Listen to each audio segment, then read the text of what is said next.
अकेले घूमने से क्या होता है? सच बोलूं, आजकल बहुत लोग ट्रैवल के लिए नहीं निकलते।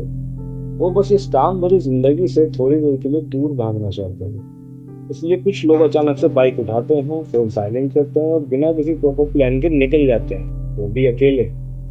और रोड पे कुछ देर के बाद अजीब चीज होती है। जिन बातों ने अंदर से मेंटली एग्जॉस्ट कर रखा था, धीरे धीरे हल्की फील होने लगती है। शायद इसीलिए माउंटेन्स एडिक्टिव लगते हैं, क्योंकि पहाड़ों पर जाके इंसान को दुनिया नहीं, बस अंदर की शांति मिलती है। शुरू में सब नॉर्मल लगता है, एक बैग, एक बोतल, थोड़ा पेट्रोल और हेडफोन्स। लेकिन जैसे ही शहर पीछे छूटने लगता है, वैसे ही दिमाग के अंदर का शोर भी धीरे धीरे कम होने लगता है। कोई कॉल नहीं, कोई अननेसेसरी बात नहीं, सिर्फ रोड और तुम।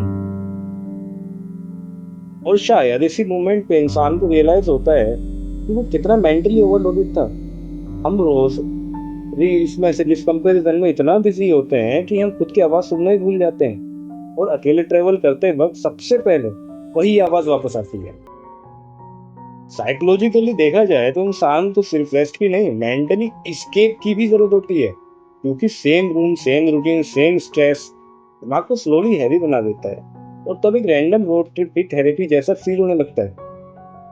नोटिस करना, जब तुम जंगल रोड पे होते हो या क्लाउड्स के बीच बाइक चला रहे होते हो, तो तुम्हारा फोकस फ्यूचर पे नहीं होता, ना रास्ते पे। सिर्फ उस मोमेंट पे होता है जो आप उस वक्त जी रहे होते हो।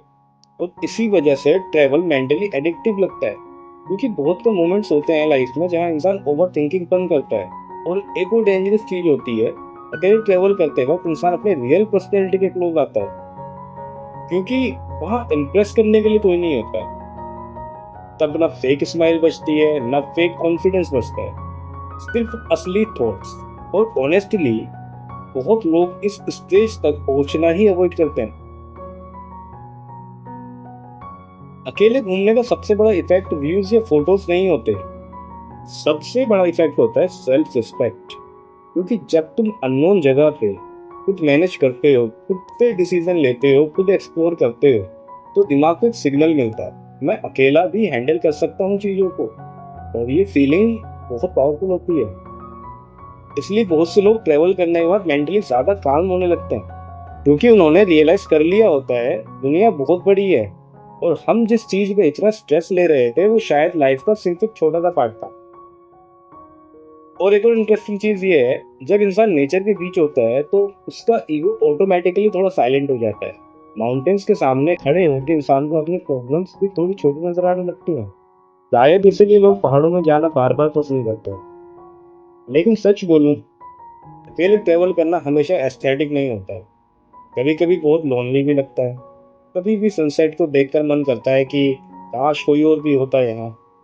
कभी होटल रूम में साइलेंस परेशान करता है, कभी रोड पे बस खुद से बातें चलती रहती हैं। लेकिन शायद वही मोमेंट्स इंसान को मेंटली स्ट्रांग बनाते हैं, क्योंकि आजकल लोग बोर्डम से बचने के लिए हर सेकंड डिस्ट्रैक्शन यूज करते हैं।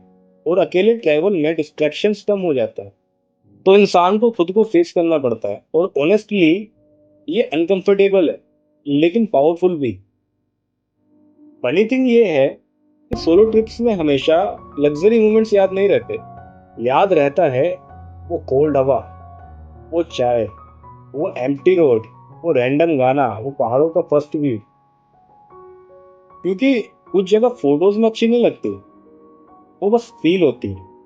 और जो लोग कभी अकेले नहीं घूमे, वो शायद ये फीलिंग कभी समझ ही नहीं पाएंगे कि कभी कभी इंसान दुनिया देखने नहीं निकलता, वो खुद को थोड़ा बेटर फील कराने निकलता है। तो अगर कभी लाइफ बहुत नॉइसी लगे और मन करे सबसे थोड़ी देर दूर जाने का, तो शायद एक बार अकेले जरूर निकलना। दूर नहीं, एक्सपेंसिव नहीं, बस थोड़ा सा।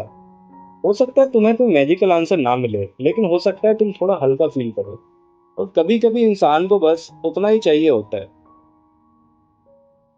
और अगर कभी फ्यूचर में तुम किसी पहाड़ी रोड पे या किसी शांत हाईवे पे खुद को हल्का सा मुस्कुराते हुए पाओ ना, तो समझ जाना तुम सिर्फ ट्रैवल नहीं कर रहे थे, तुम धीरे धीरे खुद तक वापस आ रहे हो।